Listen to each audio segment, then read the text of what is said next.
मेवाड़ के पूर्व राज परिवार के बीच का विवाद सड़कों पर आया। मेवाड़ के पूर्व राज परिवार के सदस्य महेंद्र सिंह मेवाड़ के निधन के बाद उनके बेटे विश्वराज सिंह मेवाड़ के राज तिलक की रस्म को निभाया गया।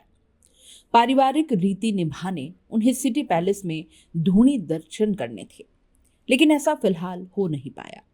इसी को लेकर सोमवार से सिटी पैलेस के दरवाजे बंद हैं। लगातार हिंसक झड़प के बीच इंतजार किया गया। महलों से पत्थर भी बरसाए गए।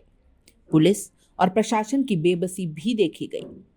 आम जनता का आक्रोश और समर्थन भी नजर आया।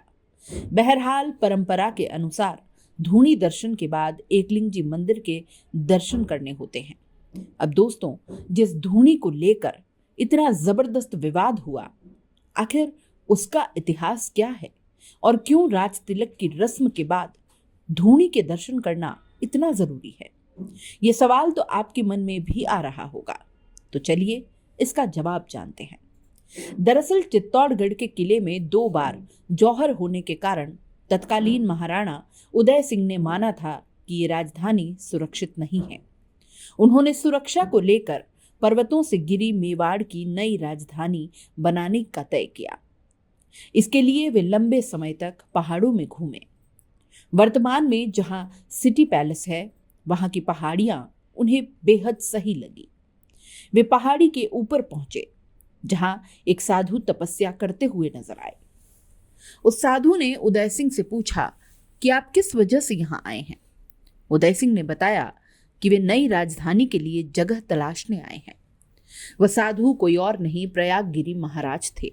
उन्होंने उदय सिंह को इस समस्या से निजात दिलाने के लिए आशीर्वाद दिया और बोले कि इस धूनी को बीच में लेकर राजमहल का निर्माण शुरू करो। यहां से तुम्हारी सत्ता कायम रहेगी। इसके बाद महाराणा उदय सिंह ने 1553 ईस्वी में 15 अप्रैल अक्षय तृतीया के दिन इन राजमहलों की नींव रखी, जो आज सिटी पैलेस के नाम से जाना जाता है। सिटी पैलेस के बीच में आज भी वो धूनी कायम है। बता दें कि ये वो धूनी वही है जहां साधु प्रयागगिरी महाराज तपस्या कर रहे थे। उन्होंने बताया कि हजारों सालों से यह परंपरा चली आ रही है कि कोई भी राजा राज तिलक होने के बाद सबसे पहले इसी धूनी के दर्शन करता है और उसके बाद वो भगवान एकलिंग नाथ के दर्शन के लिए पहुंचता है।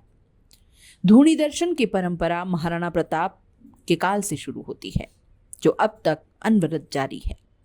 उन्होंने बताया कि इससे पहले दिवंगत पूर्व सांसद और पूर्व महाराणा महेंद्र सिंह मेवाड़ का भी राज तिलक सिटी पैलेस प्रांगण में हुआ था।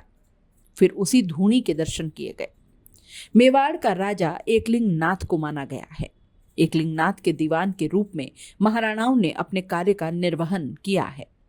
इस कारण परंपरा का निर्वहन करते हुए विश्वराज सिंह मेवाड़ ने भी एकलिंग जी के दर्शन किए। यहाँ पुजारी ने रंग दस्तूर की विधि कराई, चांदी की छड़ी उनके कांधे पर धारण कराई और इस छड़ी को देने का मतलब होता है कि विश्वराज सिंह मेवाड़ दीवान के रूप में काम करेंगे। इसके बाद पंडितों की ओर से शोक भंग की रस्म निभाई गई। महाराणा के सफेद वाली पाग को बदलकर रंगीन पाग पहनाई गई। विश्वराज सिंह मेवाड़ उदयपुर समोर बाग आए और अपने परिवारजनों और पुराने जागीरदारों का भी शोक भंग करवाया और इसके बाद अब सभी उत्सव में शामिल हो सकेंगे और रंग वाली मेवाड़ी पाग पहन सकेंगे। तो अब आप जान गए होंगे कि ये धूनी दर्शन विश्वराज सिंह मेवाड़ के लिए इतने जरूरी क्यों थे और क्यों जनता और सभी पूर्व राजघराने के सदस्य इस दर्शन के लिए इतने आतुर आखिर क्यों थे।